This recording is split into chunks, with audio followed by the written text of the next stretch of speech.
যে মরহুম আরাফাত জামান কোকো তিনি রাজনৈতিক পরিবারে জন্মগ্রহণ করেও তিনি কিন্তু কখনো রাজনীতির ধারে কাছে ছিলেন।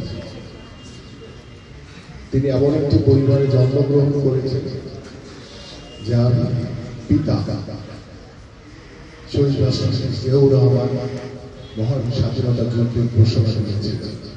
তিনি নিজে যুদ্ধ করেছেন, যুদ্ধের নেতৃত্ব দিয়েছেন এবং বাংলাদেশের একটি ক্রান্তিকালে এই মহান নেতাকে বাংলাদেশের মানুষ তাকে বাংলাদেশের রাষ্ট্র পরিচালনার দায়িত্বভার দেওয়া হয়েছে। তিনি অল্প সময় মাত্র 3.5 থেকে 4 বছর রাষ্ট্র পরিচালনার দায়িত্বভার পেয়েছেন। সেই স্বল্প সময়ের ভিতরে তিনি বাংলাদেশে একটি সমৃদ্ধ শাসন, যেখানে কৃষিতে বিপ্লব হয়েছিল, শিল্পে বিপ্লব হয়েছিল, জনশক্তিতে বিপ্লব হয়েছিল, সেই বিপ্লবের মাধ্যমে বাংলাদেশের মানুষের বহুদলীয় গণতন্ত্র যে প্রবর্তক, সেই নেতা আমাদের শহীদ রাষ্ট্রপতি জিয়াউর রহমান। এবং বাংলাদেশের সংবিধান রয়েছে, সেই সংবিধানে বিসমিল্লাহির রহমানির রহিম এই শব্দটি শহীদ রাষ্ট্রপতি জিয়াউর রহমান সংযোজন করেছেন। তারই ধারাবাহিকতা আমরা দেখেছি আমাদের প্রিয় নেত্রী দেশনেত্রী বেগম খালেদা জিয়া দীর্ঘ 9 বছর স্বৈরাচার এরশাদের বিরুদ্ধে কিভাবে আন্দোলন সংগ্রাম করে বাংলাদেশকে স্বৈরাচার মুক্ত করেছে। এবং তিনি যখন রাষ্ট্র পরিচালনার দায়িত্বভার গ্রহণ করেন 1991 সালে, সেই থেকে তিনি বাংলাদেশের জনগণের ভোটে যখন তিনি নির্বাচিত হন,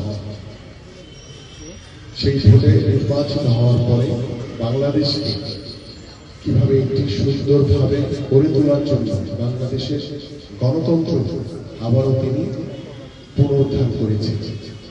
এবং আমাদের প্রিয় নেত্রী যখন রাষ্ট্র পরিচালনার দায়িত্বভার গ্রহণ করেন, তখন কিন্তু আমরা দেখেছি প্রত্যেকটি এলাকাতে, প্রত্যেকটি রাষ্ট্রীয় প্রতিষ্ঠানে একটি ভ্রাতৃত্ববোধ, সৌহার্দ্যপূর্ণ সম্পর্কের মাধ্যমে আমরা সকলে ঐক্যবদ্ধভাবে একটি সুন্দর বাংলাদেশ আমরা দেখেছিলাম।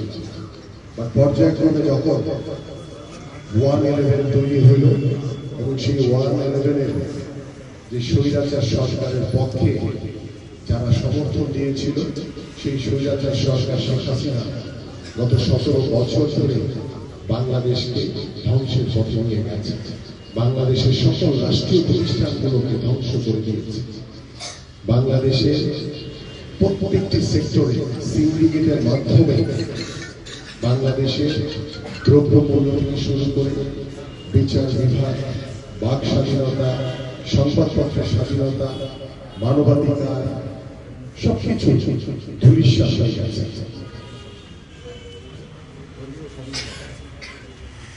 এবং ধর্মীয় যে স্বাধীনতা রয়েছে সেটা আপনারা নিজেরাই জানেন, এখানে যারা বসে আছেন, ধর্মীয় স্বাধীনতাও কিন্তু পূর্ণ করা হয়েছে।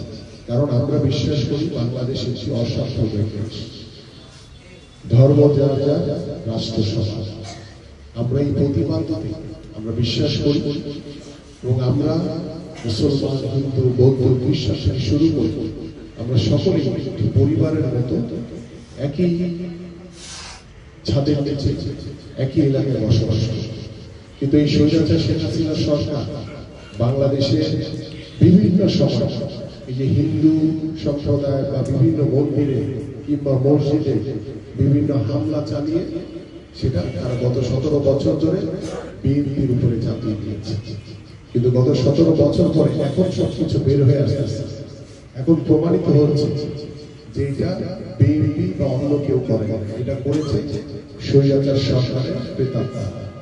এবং সেই প্রমাণের মাধ্যমে আমরা চেষ্টা করে যাচ্ছি বাংলাদেশকে একটি অসাম্প্রদায়িক সুন্দর সমাজ করার মাধ্যমে একটি সুন্দর সংস্কৃতিশালী বাংলাদেশ করার লক্ষ্য নিয়ে আমরা কাজ করে চলছি।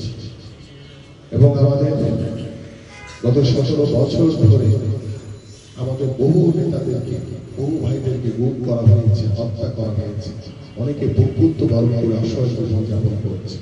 এবং গত 5ই আগস্টে যে বাংলাদেশের জনগণের যে গণঅভ্যুত্থান হয়েছে, সেই গণঅভ্যুত্থানে আমাদের বহু ভাইদেরকে, আমাদের ছাত্র ভাইদেরকে, আমাদের বিএনপি নেতাকর্মীদেরকে, সাধারণ মানুষকে, আপনাদের ভিতর বহু মানুষকে গুলি করে হত্যা করা হয়েছে। আমরা চাই সকলকে আইনের আওতায় এই স্বৈরাচার সরকারের যে প্রেতাত্মারা এখনো বিভিন্ন রাষ্ট্রীয় প্রতিষ্ঠানে, সংবাদ মাধ্যমে এখনো তারা শরীরে বসে তারা বাংলাদেশের বিরুদ্ধে, বাংলাদেশের মানুষের বিরুদ্ধে তারা ষড়যন্ত্র করে বেড়াচ্ছে।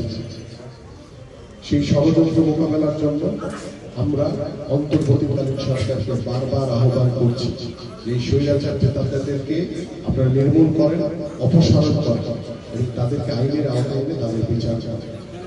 কিন্তু তাদের সেদিকে খেয়াল নেই। তারা শুধু বারবার বলছে যে আমরা সংস্কার করব, সংস্কারের মাধ্যমে আমরা পরে নির্বাচন করব।